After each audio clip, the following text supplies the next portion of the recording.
जय बद्री केदारनाथ दोस्तों, बहुत बहुत स्वागत है आप लोगों का मेरे एक और YouTube वीडियो पे। तो दोस्तों आज 21 जुलाई हो चुकी है और 20 जुलाई तक की मेरे म्यूचुअल फंड पोर्टफोलियो अपडेट हो चुके हैं। तो दोस्तों आज के इस वीडियो को मैंने 3 पार्ट्स में डिवाइड कर रखा है। पहला पार्ट मेरा म्यूचुअल फंड पोर्टफोलियो अपडेट, दूसरा पार्ट मेरा SBI IPO से रिलेटेड कितना लॉस हुआ कितना नुकसान हुआ आज दिखाऊंगा, और तीसरा part mutual fund tax harvesting live.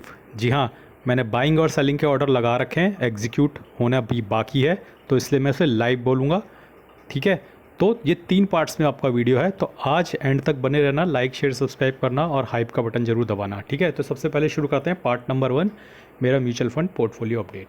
तो दोस्तों ग्रो ऐप के म्यूचुअल फंड पोर्टफोलियो पे दोस्तों कल 5,105 रुपये का नोशनल गेन हुआ है और मुनाफा बढ़ के 1,58,000 हो गया है। आपकी जानकारी के लिए बता दूं, जो लोग वीडियो में पहली बार आए हैं, कि ये पोर्टफोलियो मैंने 2024 से बनाया है और लगातार इस पोर्टफोलियो में म्यूचुअल फंड टैक्स हार्वेस्टिंग चलती रहती है। यानी कि जो म्यूचुअल फंड्स, उतने म्यूचुअल फंड्स की 1,25,000 तक का जो लॉन्ग टर्म कैपिटल गेन होता है वो एग्जेम्प्ट होता है हर साल। तो उतने मुनाफे वाले म्यूचुअल फंड मैं हर साल बेच के दोबारा उसी दिन बाय कर लेता हूँ। तो आज भी मैंने कुछ म्यूचुअल फंड टैक्स हार्वेस्टिंग करी है, वो वीडियो के थर्ड पार्ट में मैं आपको दिखाऊंगा। ठीक है, तो आप देख सकते हो कि कौन स्मॉल कैप सबसे ऊपर जो लीड कर रहा है यहाँ पे लगभग 16.25% के रिटर्न के साथ, bank of India small cap 15.25% के रिटर्न के साथ, बंधन स्मॉल कैप 10% और can't and large and mid cap लगभग 9.25% के रिटर्न के साथ। बाकी और भी कुछ म्यूचुअल फंड्स है दोस्तों नीचे, एक बार उन म्यूचुअल फंड्स पे आपकी नज़र पड़वा देता हूँ। ठीक है, तो ये तो हो गए मेरे ग्रो ऐप का म्यूचुअल फंड पोर्टफोलियो और लगभग 1,58,000 का प्रॉफिट चल रहा है। तो दोस्तों आइए चलते हैं अपने इंड मनी ऐप के म्यूचुअल फंड पोर्टफोलियो पे। तो इंड मनी ऐप के म्यूचुअल फंड पोर्टफोलियो पे दोस्तों कल मुझे लगभग 202 रुपये का नोशनल गेन हुआ है और मुनाफा बढ़ के 93,000 हो गया। 12,58,000 इन्वेस्टेड वैल्यू है, 13,51,000 करंट वैल्यू है। ये पोर्टफोलियो दोस्तों जो लोग पहली बार आए हैं वीडियो में, उनकी जानकारी के लिए बता दूं, मैंने 2025 में बनाया और इस पोर्टफोलियो में भी म्यूचुअल फंड टैक्स हार्वेस्टिंग शुरू हो चुकी है। ठीक है, प्रोसेस वही है। 1,25,000 का long term capital gain exempt होता है, तो उतने मुनाफे वाले म्यूचुअल फंड्स को बेच के दोबारा उसी दिन खरीद लेते हैं। इससे आपका CAGR और XRR कम हो जाता है, लेकिन आपकी कंपाउंडिंग इम्पैक्ट नहीं होती और चलती रहती है। तो दोस्तों यहाँ पे bank of India small cap lead कर रहा है, Invesco India large and mid, Kotak mid cap और इन्वेस्को इंडिया मिड कैप यहाँ पे लीड करते हुए आपको नज़र आएंगे। और भी कुछ म्यूचुअल फंड्स हैं नीचे दोस्तों, उन पे भी आप एक बार आपकी नज़र पड़वा देता हूँ ताकि आप देख सकें कौन कौन से म्यूचुअल फंड की होल्डिंग है मेरे पास। और ज़्यादा म्यूचुअल फंड लेने की वजह वही है कि मुझे ईजी पड़ता है म्यूचुअल फंड टैक्स हार्वेस्टिंग करने में। ठीक है, तो जो लोग पहली बार आते हैं उनके मन में ये बड़ी जिज्ञासा रहती है कि भाई ने ज़्यादा म्यूचुअल फंड्स क्यों ले रखे हैं। हालांकि मैं बिल्कुल ही 4-5 फंड लेने के फेवर में कभी भी नहीं हूँ। मैं अगर ट्रिम भी करता हूँ तो मुझे नहीं लगता मैं 12-14 म्यूचुअल फंड से नीचे जा पाऊँगा, तो 14-15 तो मेरे पास फिर भी रहेंगे मिनिमम।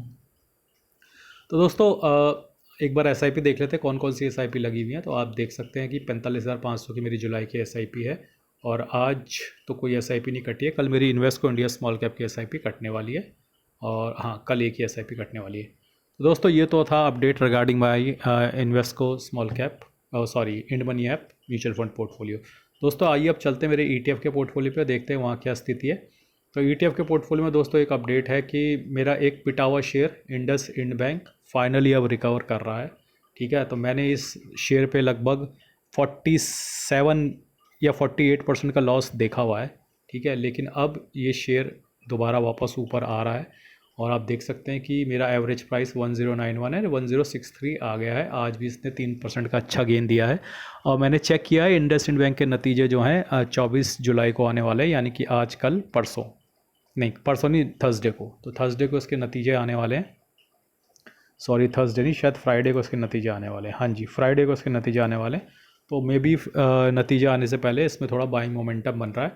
तो एक रिकवरी तो यहाँ पे हो गई है, बाकी टाटा गोल्ड ने भी आज थोड़ा रिकवरी दिखाई है और जीनस पावर ने थोड़ा बहुत रिकवरी दिखाई है।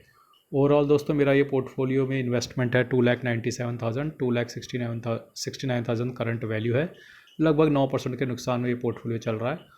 ओवरऑल दोस्तों आप देख सकते हैं कौन कौन से ETF मेरे प्रॉफिट में चल रहे हैं। जनरली मैं ETFs ही लेता हूँ, शेयर्स में बहुत कम लेता हूँ और शेयर्स लेना मैंने लगभग अब छोड़ दिया है। तो रिलायंस, इसको तो मैं म्यूचुअल फंड ही मानता हूँ, तो ये ऊपर है, टाटा गोल्ड है, उसके बाद निफ्टी 20 है। तो इस तरीके से आप देख सकते हैं कि मेरे कुछ और नीचे म्यूचुअल फंड्स और ETF और शेयर्स आपको नज़र आ सकते हैं। तो दोस्तों ये तो थी स्थिति मेरे ETF के पोर्टफोलियो की, जहाँ पे आप धीरे धीरे सिचुएशन इंप्रूव हो रही है और पिटे हुए शेयर और ETF दोबारा रिकवर हो रहे हैं। दोस्तों एक बार नज़र डाल लेते हैं इंडिसेस पे, ताकि मैं आपको समझा सकूं कि आज कितना पोर्टफोलियो आपका बढ़ या घट सकता है। तो निफ्टी 50 जो है दोस्तों आज लगभग आप देख सकते हैं 0.21% की गिरावट के साथ बंद हुआ है। लेकिन अगर आप मिड कैप 50 पे नज़र डालें 0.28% की बढ़त है, मिड कैप 100 पे नज़र डालें 0.30% की बढ़त है, मिड कैप 150 पे नज़र डालें 0.37% की बढ़त है। वहीं स्मॉल कैप 50 जो है 0.50% की बढ़त है, स्मॉल कैप 100 0.53% की बढ़त है और स्मॉल कैप 250 0.43% की बढ़त है। तो कई लोग जो नए नए म्यूचुअल फंड में निवेश करते हैं वो निफ्टी को देखते हैं और निफ्टी को देख के उन्हें लगता है कि निफ्टी ऊपर होगा तो उनका पोर्टफोलियो ऊपर होगा, निफ्टी नीचे होगा तो उनका पोर्टफोलियो नीचे होगा। लेकिन वो ये नहीं समझते कि उनकी ज़्यादा कंट्रीब्यूशन जो है मिड कैप और स्मॉल कैप में है, तो उनको मिड कैप और स्मॉल कैप के इंडेक्स पे भी एक पैनी नज़र बना के रखनी चाहिए। तो ब्रॉडर इंडेक्स पर करना चाहिए। मिड कैप 150 0.37% ऊपर है, ठीक है। और वहीं अगर देखें तो स्मॉल कैप 250 0.43% ऊपर है, यानी 0.4% ये ऊपर हो गए और 0. तो आज आपका पोर्टफोलियो जो है 0.25 टू 0.3% की बढ़त ले सकता है, जिनका मिक्स पोर्टफोलियो है, large cap, mid cap, small cap, mix portfolio आज 0.25 टू 0.3% बढ़ने की पूरी संभावना है। दोस्तों आइए नज़र डालते हैं अब FIDI के बायसेल के डेटा पे। तो FIDI का बायसेल का डेटा देखें तो कल का है अभी, कल 1100 करोड़ की सेलिंग करी थी FI ने, जिसके अगेंस्ट 1300 करोड़ की बाइंग करी है DI ने। ये जो सेलिंग हो रही है दोस्तों थोड़ा बहुत बढ़ गई है FI की तरफ से, उसकी वजह वही है ईरान और US की जो वॉर छिड़ गई है, उसकी वजह से कच्चे तेल के दाम ऊपर चले गए। जब भी कच्चे तेल के दाम ऊपर जाते हैं ऑटोमेटिकली हमारा रुपी डेप्रिशिएट होता है, और रुपी डेप्रिशिएट होता है तो ऑटोमेटिकली आप देखते हो कि FI की जो है सेलिंग इंक्रीज़ हो जाती है। बट मुझे नहीं लगता ये युद्ध ज़्यादा दिन चलेगा और जल्दी ही ये युद्ध में शांति आ जाएगी और उसके बाद दोबारा कच्चा तेल नीचे आएगा। जैसे ही कच्चा तेल नीचे आएगा मुझे ऐसा लगता है कि FI की सेलिंग ऑलमोस्ट एग्जॉस्ट हो चुकी है। अब उनका ज़्यादा बेचने पे मूड और मन नहीं है। तो दोस्तों आइए चलते हैं अब अपने अपडेट में देता हूँ कि आज क्या हुआ SBI IPO के साथ। तो दोस्तों इसमें आज अगर हम देखें तो SBI के IPO में आज बहुत बुरा हुआ मेरे साथ, और रिटेलर्स ने बड़ा ही गंदा खेल खेला आज हमारे साथ। और दोस्तों देखिए मेरे को 2 लॉट लगे थे। एक लॉट लगा था मेरी वाइफ के अकाउंट से, उसको मैंने लिस्टिंग गेन पे ही बेच दिया, लगभग 7% के लिस्टिंग गेन पे। सुबह सुबह ही जैसे ही लिस्ट हुआ मैंने उसे बेच दिया। इधर मैंने 602 का स्टॉप लॉस लगा के, ठीक है, इसको सेल किया था, ठीक है। तो मेरे को उम्मीद थी कि ये ऊपर आएगा, लेकिन ऑपरेटर्स ने इतना गंदा गेम खेला दोस्तों। जैसा कि मैंने आपको हमेशा बताया कि चाहे ग्रो ऐप हो, चाहे ज़ोरोदा ऐप हो, चाहे अपस्टॉक्स ऐप हो, वो बिल्कुल सारी लाइव इन्फॉर्मेशन जो है स्मार्ट मनी के साथ शेयर करते हैं। तो 600 के आसपास सारे रिटेलर्स ने, मैंने भी और जितने भी रिटेलर थे 90% रिटेलर्स ने 600 के आसपास का स्टॉप लॉस लगा रखा था। वो सब का स्टॉप लॉस काट के दोबारा फिर ऊपर गया है शेयर। तो ये बिल्कुल मैनिपुलेशन थी जो मार्केट में चल रही थी, और इसी वजह से दोस्तों मैं फ्यूचर एंड ऑप्शन और शेयर ट्रेडिंग अब नहीं करता हूँ, क्योंकि हमारा लाइव डेटा जो है वो शेयर होता है स्मार्ट मनी के साथ। चाहे आप किसी भी ऐप से कर ले, ग्रो ऐप से कर ले, ज़ीरोधा से कर ले, अपस्टॉक से कर ले, ये लोग लाइव डेटा शेयर करते हैं। और आपकी जो पोजीशन होती है, आपके जो स्टॉप लॉसेस होते हैं, मैक्सिमम रिटेलर्स के जहाँ पे स्टॉप लॉसेस थे वहीं पे हंट करके दोबारा वो ऊपर चला गया। आई डोंट नो कहाँ पे क्लोज़ हुआ। तो बहुत ज़्यादा कुछ मुनाफा नहीं हुआ दोस्तों SBI AMC के IPO पे। तो 1600-1700 रुपये का ही मुनाफा हो पाया। उम्मीद थी 4,500-5,000 हज़ार की, लेकिन 1/3 मुनाफे से ही काम चला रहे। लेकिन कोई बात नहीं, मैंने एक और IPO अप्लाई कर दिया है। आपकी जानकारी के लिए मैं वो भी आपको दिखा देता हूँ, ठीक है। तो कौन सा IPO मैंने अप्लाई किया है दोस्तों, तो एक बार मैं दिखाता हूँ आपको IPO के अंदर जाके। तो ये again caliber mining and logistic, ये IPO मैंने अप्लाई कर दिया है। मैंने अपने अकाउंट से भी किया, अपनी वाइफ के अकाउंट से भी किया, लेकिन ये बहुत ज़्यादा ओवर सब्सक्राइब हुआ है, तो मुझे यहाँ पे अलॉटमेंट की कोई उम्मीद नहीं है। तो दोस्तों 2 अपडेट हो गई है पूरी। आपको म्यूचुअल फंड का अपडेट दे दिया है मैंने आपको SBI IPO के साथ क्या हुआ, मेरी दुर्घटना हुई आज।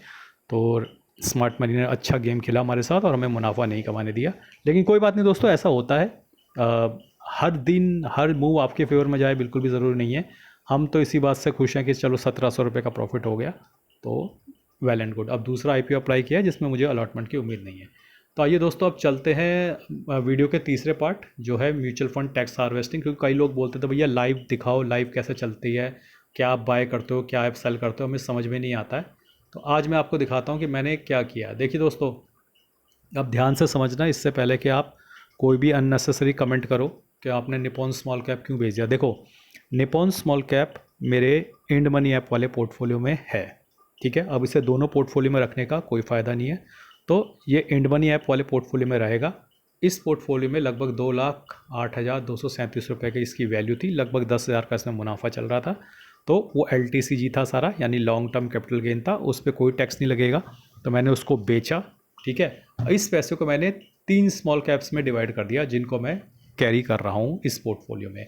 बंधन small cap 69,400, bank of India small cap 69,400, can't small cap 69,400। ठीक है, जब भी आपको इस तरीके से सेम डे सेलिंग और बाइंग करनी होती है, तो ये आपको इंश्योर करना है कि आपके सेविंग्स अकाउंट में बैंक में इतने पैसे होने चाहिए, अदरवाइज़ आपको 2 दिन का वेट करना पड़ेगा, और जब पैसे आएंगे तब आप बाइंग कर सकते हैं। लेकिन मैं हमेशा इतना बैलेंस बना के चलता हूँ ताकि मैं कंपाउंडिंग मिस ना करूँ, क्योंकि आजकल 1-2 दिन में ही खेल हो जाता है, तो मैं बिल्कुल भी कंपाउंडिंग को नहीं चाहता हूँ उसका इम्पैक्ट हो। अगर मेरा 10 लाख रुपया मार्केट में लगाया तो 10 का 10 लगे रहना चाहिए। बाइंग सेलिंग से पोजीशन एक दिन के लिए भी चेंज नहीं होनी चाहिए, तो मैं सेम डे सेल करता हूँ और सेम डे बाय करता हूँ। इसी को mutual fund gain tax harvesting बोलते हैं दोस्तों। इससे आपकी कंपाउंडिंग भी इम्पैक्ट नहीं होती, लेकिन भविष्य का आपका long term capital gain tax जो है कम होता है। तो धीरे धीरे इस साल का जो 1,25,000 का एग्जेम्पशन है, मैं उसकी तरफ बढ़ रहा हूँ।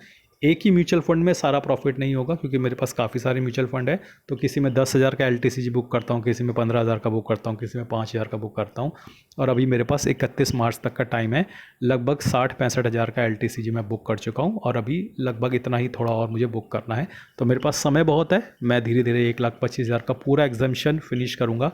ठीक है, तो मैं अपने वही म्यूचुअल फंड्स बेचता हूँ जिनमें 1 साल से ऊपर होल्ड किया है, तो उनमें एग्जिट लोड भी हट जाता है ना। मैं AMC को 1 रुपया देता हूँ, इस केस में निप्पॉन AMC को मैंने 1 भी रुपया पे नहीं किया है, क्योंकि मैंने लॉन्ग टर्म कैपिटल गेन वाले यूनिट्स बेचे हैं। ठीक है, मैंने सरकार को भी 1 भी रुपया टैक्स के रूप में नहीं दूंगा, क्योंकि मैंने 1,25,000 का जो एग्जाम्पशन होता है उसके अंदर अंदर का ही माल बेचा है। ठीक है, तो ना AMC के पास भी 1 रुपया जाना चाहिए, ना सरकार के पास 1 रुपया जाना चाहिए, सारा पैसा आपकी जेब में वापस आना चाहिए, और फिर दोबारा डिप्लॉय कर दिया मैंने म्यूचुअल फंड्स में। तो इन चीज़ों का ध्यान रखते हुए आपको mutual fund gain tax harvesting करनी चाहिए। कई लोग बोलते हैं भैया हमको समझ भी नहीं आती, हमें नहीं करनी, तो बिल्कुल भी ज़रूरी नहीं है सबको करना। अगर नहीं समझ में आता है तो अच्छा है कि आप ना करो, क्योंकि अगर आपने ज़रा सी भी गड़बड़ करी तो और आपका लॉन्ग टर्म कैपिटल गेन कहीं 1,25 से ऊपर बुक हो गया, उस पर आपको 12.5% टैक्स देना पड़ेगा। कहीं आपने 1 साल से कम होल्ड की हुई यूनिट बेच दी, उसमें आपको 20% टैक्स देना पड़ेगा। ठीक है, जब आप 1 साल से कम होल्ड की हुई यूनिट बेचोगे, फिर उस पर आपको एग्जिट लोड भी देना पड़ेगा। तो बहुत सारे टैक्सेस जो हैं मुंह खोले आपका इंतज़ार कर रहे हैं। आप एक गलती करो और वो आपका पैसा चुरा लेंगे। तो बहुत ही केयरफुली और बहुत ही सोच समझ के ही mutual fund gain tax harvesting करनी चाहिए। आपका एक गलत कदम या तो AMC वाले एग्जिट लोड के रूप में पैसा चुरा लेंगे, या फिर सरकार शॉर्ट टर्म कैपिटल गेन या लॉन्ग टर्म कैपिटल गेन के रूप में पैसा आपके अकाउंट से चुरा लेगी। तो 1 भी रुपया AMC को नहीं देना है और 1 भी रुपया सरकार को नहीं देना है। तो दोस्तों ये तो थी अपडेट। आपकी जानकारी के लिए बता दूं कि मैं MFI registered mutual fund distributor हूं with licence number 357890। Mutual fund advisory और मेरे साथ जुड़ने के लिए आप मुझे व्हाट्सएप या ईमेल कर सकते हैं। मेरा व्हाट्सएप और ईमेल ID कमेंट और डिस्क्रिप्शन में दिया गया है। और दोस्तों अगर आप मुझे सपोर्ट करना चाहते हैं, तो अगर आप अपने मोबाइल स्क्रीन पर टैप करेंगे तो लेफ्ट साइड बॉटम पे आपको व्यू प्रोडक्ट कोड लिंक दिखेगा, उसके अंदर आपको फ्लिपकार्ट के लिंक्स दिखेंगे। तो अगर आपको फ्लिपकार्ट से कुछ भी शॉपिंग करनी हो तो मेरे लिंक के थ्रू एंटर करके फ्लिपकार्ट पे आप कुछ भी शॉपिंग कर सकते हैं। ऐसा करने से आपके भाई को एक सपोर्ट मिलेगा। आज के लिए बस इतना ही। धन्यवाद। Good bye. जय बद्री केदार।